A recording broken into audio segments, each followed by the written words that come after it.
Welcome back. So, uh,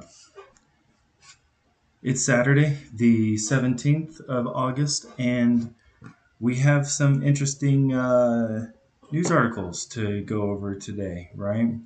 Um, one of the first things we're going to go over is, cheap foods to buy on a budget. Inflation's gotten high, so we'll talk a little bit about that, right? We're going to talk about a little bit about Mars acquiring Pringles parent company in a huge deal, right? Okay, and then also finally, we're going to talk a little bit about Costco discontinuing once beloved ingredient. So more of that to come. All right. So we'll get straight into it today because time's valuable, right? And I only stream, like I've said on numerous occasions, probably about 30 minutes to an hour. Okay, so I know a lot of popular streamers will go for several hours on end. Your time's valuable, my time's valuable, and sometimes food can be dry and boring, and I tell you guys, not for everybody, but that's okay. So we'll go ahead and get into the first article of the day, right? We'll talk about Costco discontinuing a beloved ingredient. Okay. And before I get into that, I just want to put it back out there that chat is indeed open and I will be answering questions along the way today, right? And of course, if by the end I don't have any questions to answer or if I answered all of them along the way, then that'll just kind of be it. So, without further ado, all right, so Costco discontinuing a beloved ingredient. So, I actually, when I saw this, right, I was very surprised by this, and I decided to go check it out for myself because I wanted to know what was the ingredient Costco decided to cut out, and I scoured up and down the aisles and the whatnot of the Costco, right, but I came to find out that Costco actually replaced their Kirkland brand signature chocolate chips with Nestle Toll House. Now, why is that such a huge deal, right? Well, they're currently selling Nestle Toll House chocolate chips at an average of about 12.79 to 13.79, depending on the location that you're at. And that's significant because the Costco chocolate chips were originally going for about 11 to 99 to about 8.99, and I know I flipped that around, but bear with me. As far as taste really goes, is there much of a difference? Now, honestly, I can't tell you that there is much of a difference in taste. I've tried both of them and I like them both just as well. I'm not much of a baker, but I've used chocolate chips for various things like making pancakes, and I've done a little chocolate chip cookie here and there, and I've made your double decadent chocolate mug cake, which I'll make a recipe for y'all on. Make a video on that later and post it to my channel, but we'll get there, okay? Yes, so they ended up switching over to Nestle. And the reason why they switched over to Nestle as opposed to um, sticking with the Kirkland chocolate chips is apparently, from what I was able to gather, that they have, they put out this thing where they were saying that they've made a decision. It's a business decision that they made. But really, I think it comes down to more contracting, right? Because uh, companies really survive when there's these contracts put in place that help gain them money, and where Costco's had to raise prices over the years, much like everyone else has, that puts a huge financial strain and burden on a company. And where Costco claims often that they work with razor thin margins, due to that they sell their food in their stores at almost and they say, what is it, almost market value, right? What they buy it for, they almost sell it for, and then they pay higher than most employers do, because your average Costco worker around the United States starts at about $19 to $21 an hour. So they're paying a lot more than most places are paying people at anyways. So their labor costs are higher. They're working with razor thin margins on the food. Where they make a lot of their money at is their memberships, as we all know. Then their Costco hot dog hasn't changed price in almost 40 years. So there's a lot of different factors. And so doing something like this, while it's not a popular choice for people, business wise, it actually kind of does make sense because they got to bring in money somehow. But the problem is it making them enough money? Who knows? So unfortunately, we'll see. Time will only tell on whether or not that this is going to be a wise decision for Costco. And I guess, it's just going to remain to be seen at this point. All right.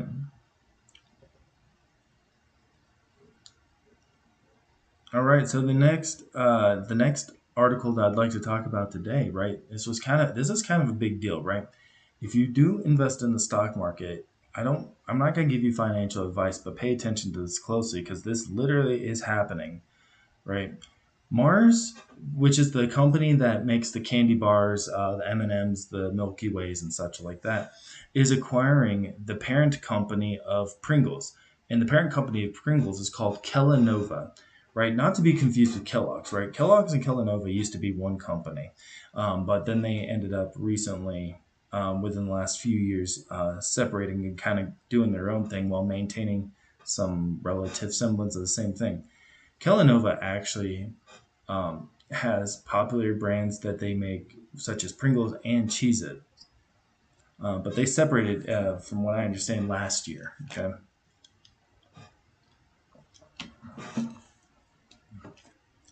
So, how much is Mars acquiring Kellanova for? Mars is actually reported to be acquiring Kellanova, the Pringles and Cheez Its parent company, for $36 billion. Now, I wish I had $36 billion to purchase one of these companies, but I don't. I'm not special enough for something like that. But this is why stuff like this it becomes a huge deal, is because we already, if you do some research on this, you'll find that Coca-Cola and Pepsi corporations, right, they own the majority of food and beverage in the United States as is, right.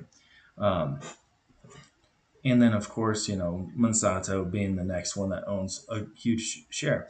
So when these big companies start acquiring big companies, um, you know it starts to create somewhat of what's called a monopoly. Okay, and that's what makes it so important to know that about these things, because while politicians can be blamed all day for inflation, it's also privatized deals like this that also can drive inflation, because if left unchecked, Mars now, if once they own Pringles, who's to say that they're not going to start selling the cans at $5 a can? I don't know. I'm not here to cause mass panic, but because they're getting a larger market share into the food industry, they can start setting prices a little bit higher because they want to make their money. They spend $36 billion. They want that money back. And the way they're going to get their money back is making it back as quickly as possible.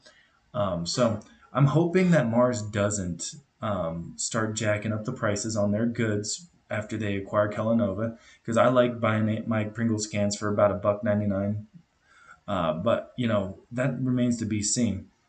Mars has gone on record here to state that what they're going to do is keep prices the same because they understand that inflation's happened. But have you ever tried to watch a one-legged dog try to bury a turd on a frozen pond?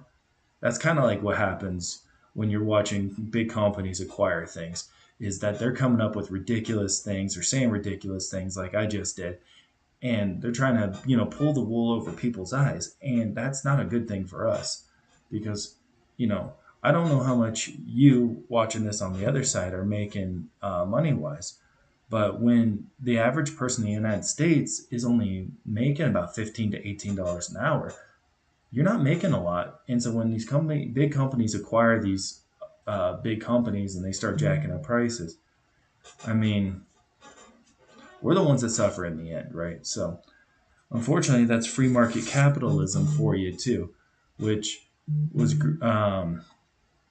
which is good or bad. Take your pick on that one.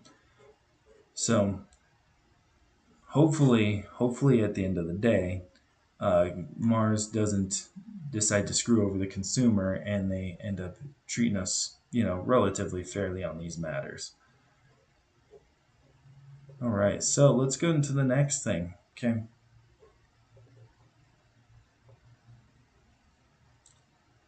So, another interesting news article that came up is that Popeyes is coming out with a new menu, Popeyes chicken, yes, to tackle what they call the Sunday scaries, um, which I'm not entirely sure what they're meaning by the Sunday scaries, other than, nobody wants to go to work on Monday. It's really kind of the big thing on the sandwich. But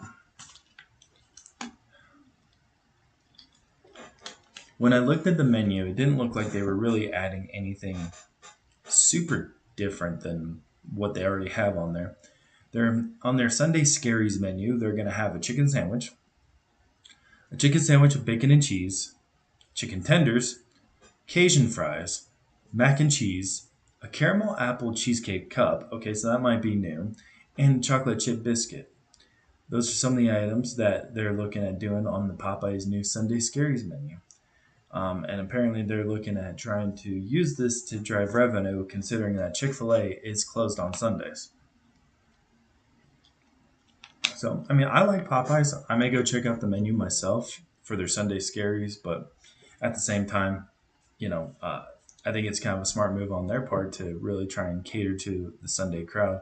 Although I've never not been to a Popeyes on a Sunday that it wasn't busy right after church, anyways. So, and that's not to say that anyone here has to go to church. I'm just saying we know that there's a bunch of people that choose to go to church on Sundays, and Popeyes is usually packed about that time. Okay. A lot of consumers, when I was reading comments on the article for the Sunday Scary menu, they were talking about how this is going to really make a difference when it comes to Popeyes and their menu.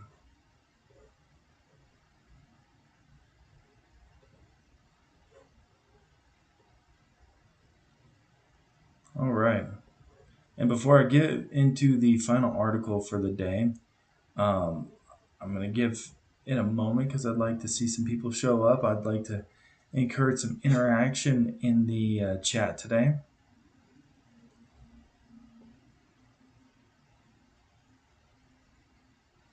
So let's see if anyone wants to ask some questions today.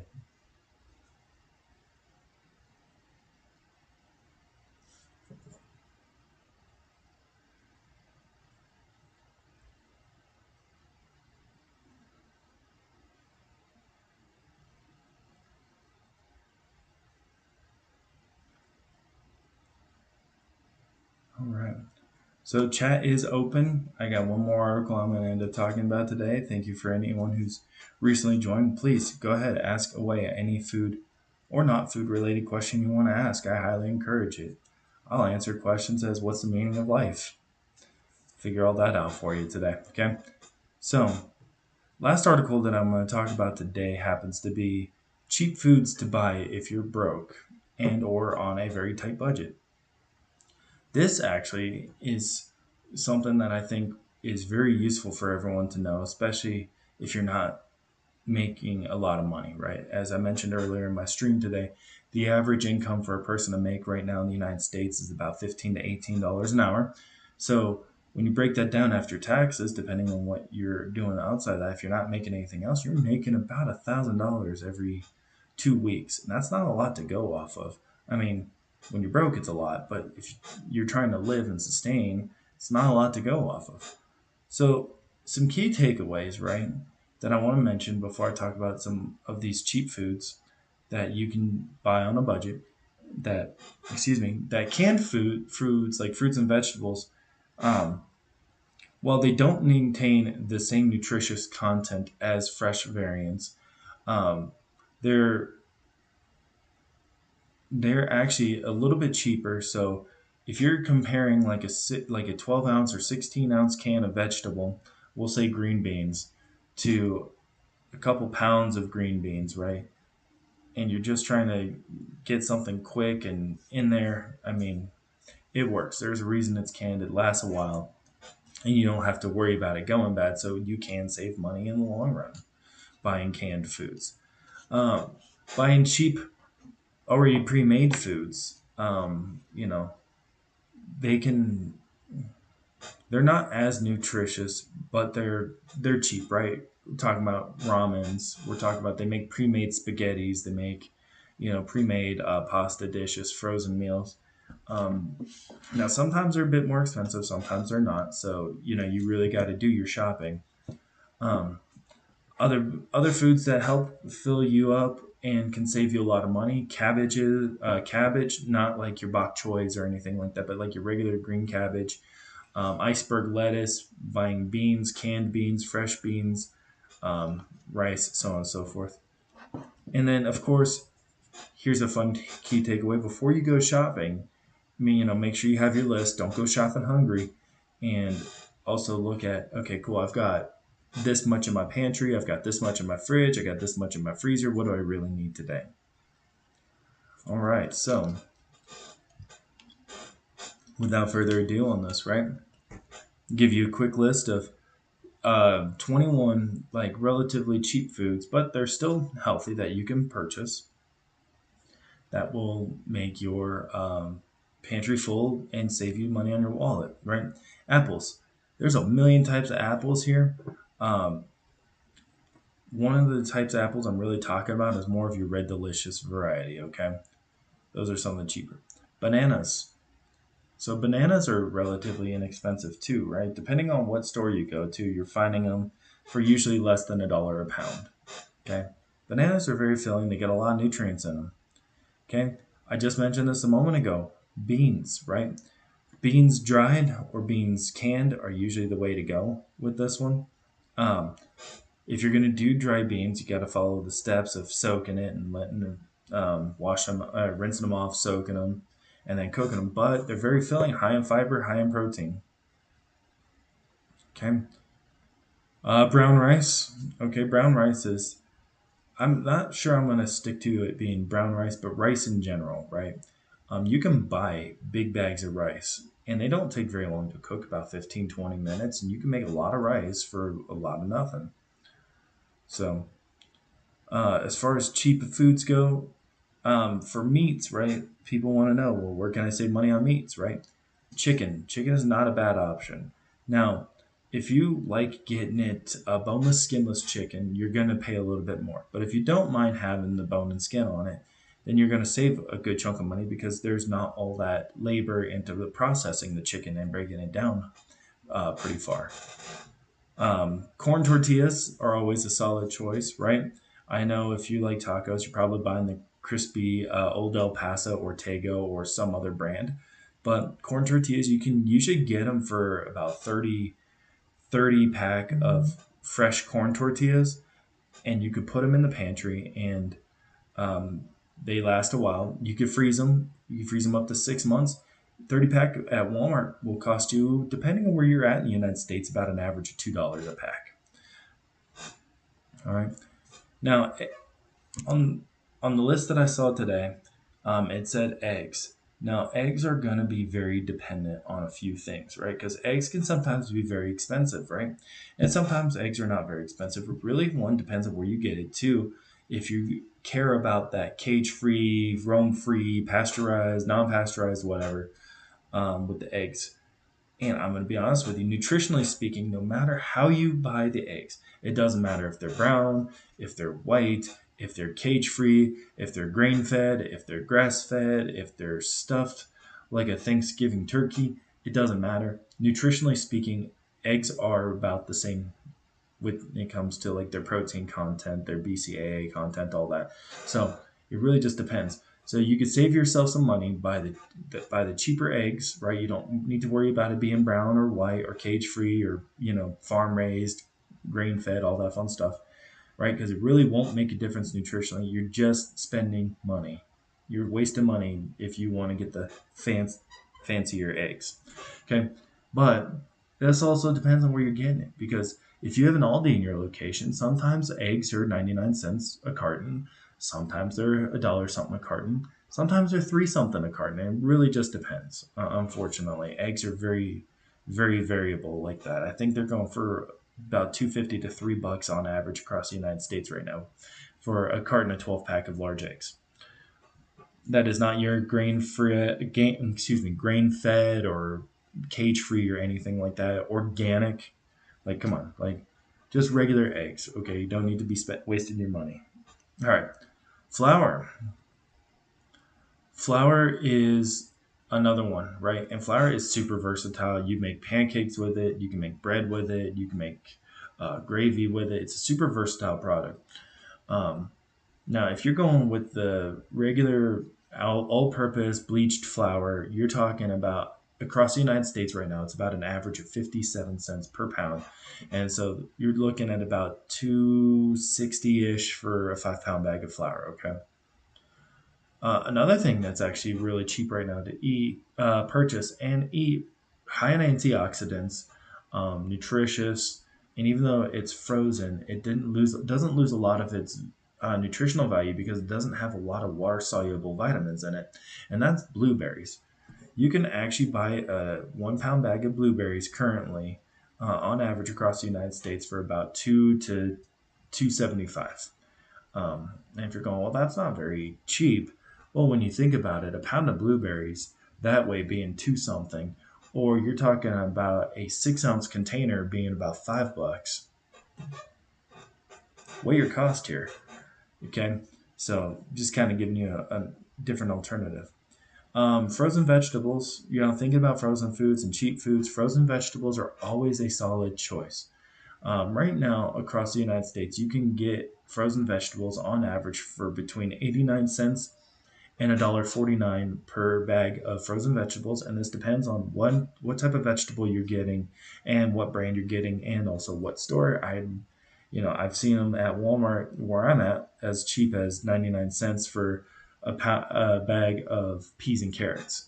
But then I've also been to Sprouts, and you finding them for about $3.99 a bag. So once again, you got to weigh where you trying to shop at, and what are you trying to get to. Okay. Um, Now this one can come in frozen, doesn't typically. Okay, at least not that I've ever seen. Is ground beef. Okay, ground beef is one of the more cheaper meats that you can buy. Okay, and depending on where you're purchasing it at, you're purchasing it between 2.98 a pound currently, all the way up to 6.98 a pound. So really depends on where you purchase it and everything else behind it. So it can be a cheap option, or if you're into waste your money, it can be one of your more expensive options. Although something that is always a good choice is iceberg lettuce. It's filling. I know a lot of people are going to sit there and say, well, it's not very nutritional. Lettuce is lettuce. It actually has a little bit of nutritional value in it. So don't believe all the hype of like these non-nutritionists saying iceberg lettuce has no nutrition. Well, they also say that you burn more calories eating celery than um, you know you actually get from it, and that's also been debunked too. So iceberg lettuce is cheap, right? Depending on where you purchase it at, you can still purchase it for about 99 cents a head to about $1.99 a head. All that just depends on where you get it. Iceberg lettuce filling does have some nutritional value, maybe not as much as, say, butter lettuce or something like that. But if you're trying to save money, buy some iceberg lettuce. All right, so lentils. Another thing on this list, lentils. Now, a lot of people would sit there and probably go, well, aren't lentils just beans? Well, kind of. They're a little bit different. They're more of like a beanie grain kind of thing. But they're high in fiber, high in protein. And you can buy a 16-ounce bag on average currently across the United States right now for about $1.92. So there's another option. Okay. Another thing, this one is not a very popular pick amongst people, but it provides a lot of nutrients. It happens to be mushrooms. Okay, mushrooms are always a solid choice, and you can find them for about $2 a pack on average across the United States currently.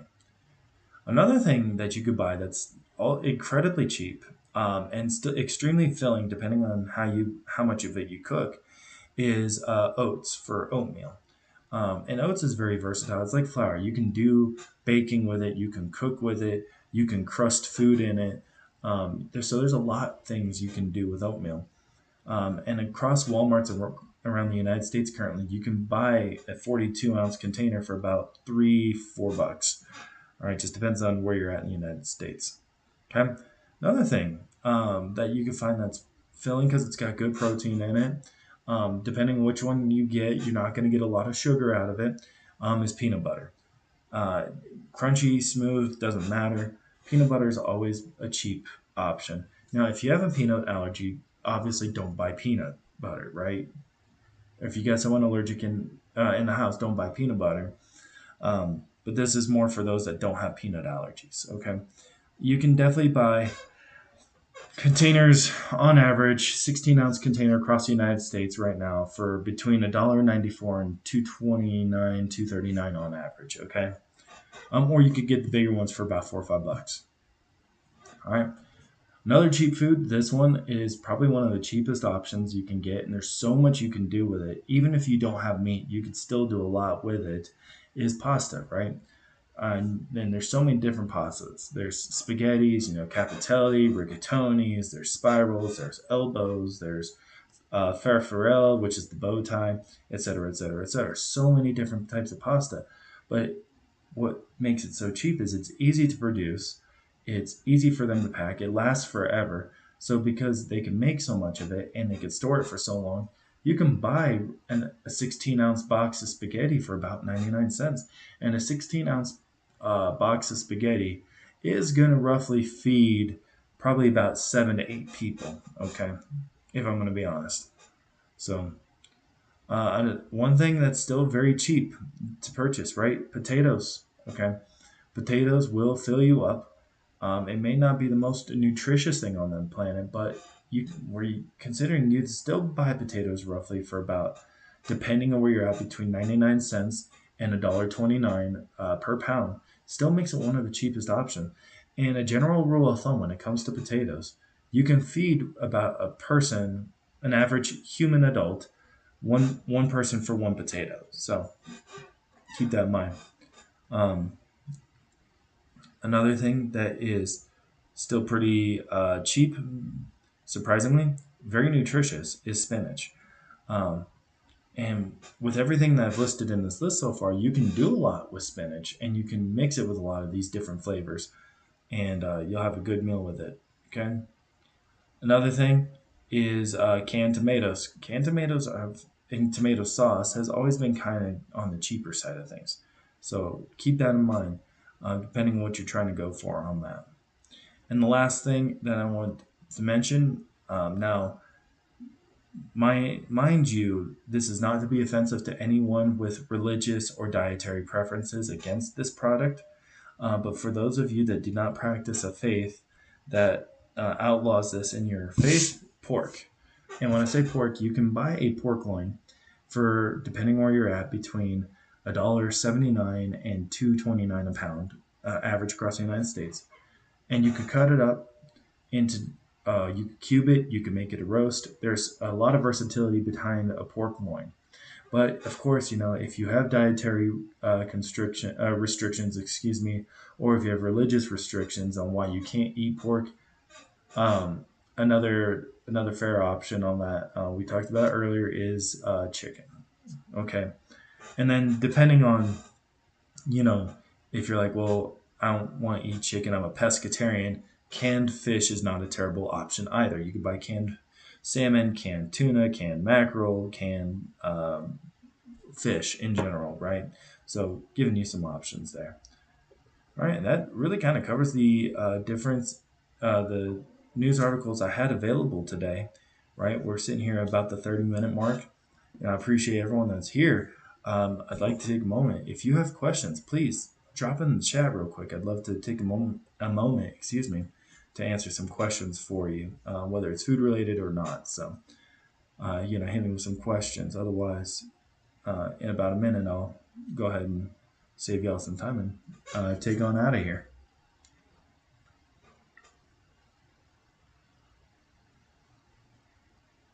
All right. Who's got some questions for me today?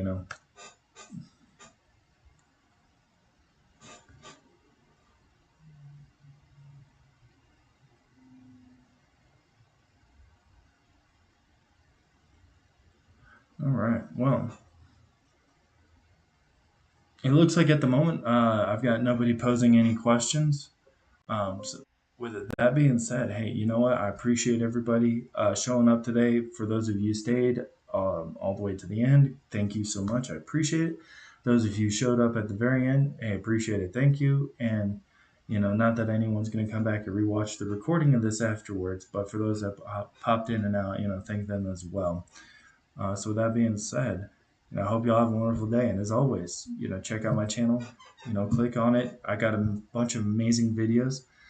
You can check me out on Facebook, TikTok as well, Instagram. I'm really trying to get back into making recipes and showing some food stuff. I haven't done too much with it yet, but as time allows. And then, stay tuned. Patreon's going to be coming coming this way. That being said, thank y'all for showing up, and as always, subscribe and go impress others.